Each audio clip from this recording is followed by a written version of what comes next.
Member of parliament बरतानिया doctor Afzal Khan का Iran और इसराइल की मौजूदा सूरत-हाल पर जंग बंदी और अमन कायम करने पर खुसूसी गुफ्तगू।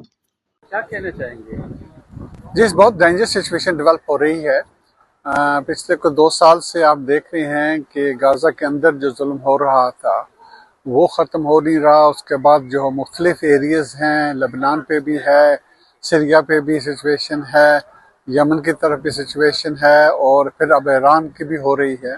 और बात सिर्फ यही नहीं है कि इसराइल का तो ये एजेंडा था कि वो इस तरह जो जंग है उसको फैला रहे हैं, लेकिन उन्होंने साथ जो अमेरिका को पुल इन किया है, ये मैं समझता हूँ बहुत डेंजरस है। और आज हम ये देख रहे हैं कि ईरान ने फिर रिस्पांस भी काउंटर किया है कि जो मुख्तलिफ अरब ममालिक के अंदर अमेरिकन बेसेस हैं उन पे भी अटैक किया है, तो नेचुरली है अब उन मुल्कों पे भी अटैक हो चुका है। तो आप ये देख रहे हैं कि ये जो जंग है वो एक तरफ आप कह सकते हैं कि रीजनल तो जंग बन चुकी है।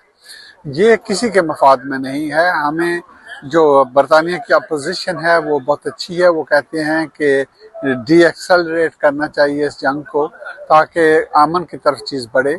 और इसमें आखिरी जो मसला है इसका वो फ़लस्तीन पे ही आखिर बात आती है कि ये जो 70+ ईयर से जुल्म वहाँ पे हो रहा है, ये उनका जो हक है ये आप देना चाहिए ताकि जो अमन है वो सही तरह यहाँ पे इस्टेब्लिश हो, फ़लस्तीनियों की रियासत कायम हो, 2 स्टेट सॉल्यूशन के सब दुनिया में मानते हैं कि यही हल है।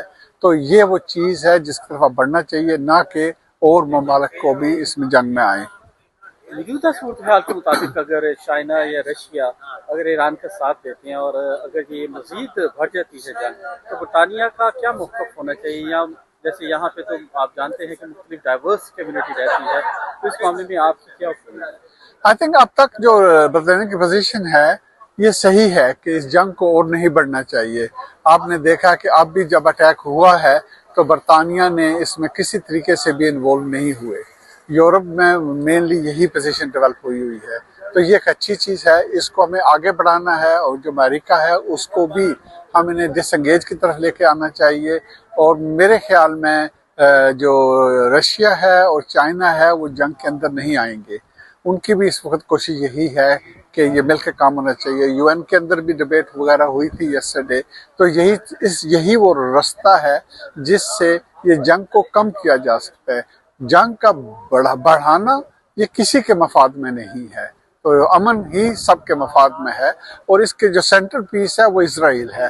नेतन्याहू जो इंसान है ये चाहता ही ये है, पिछले 20-30 साल से वो इसी चीज़ पे लगा हुआ है, तो उसकी जो ये ख्वाब है इसको पूरा नहीं होने देना चाहिए। हमें अमन की तरफ आना चाहिए, तो यही सोल्यूशन है।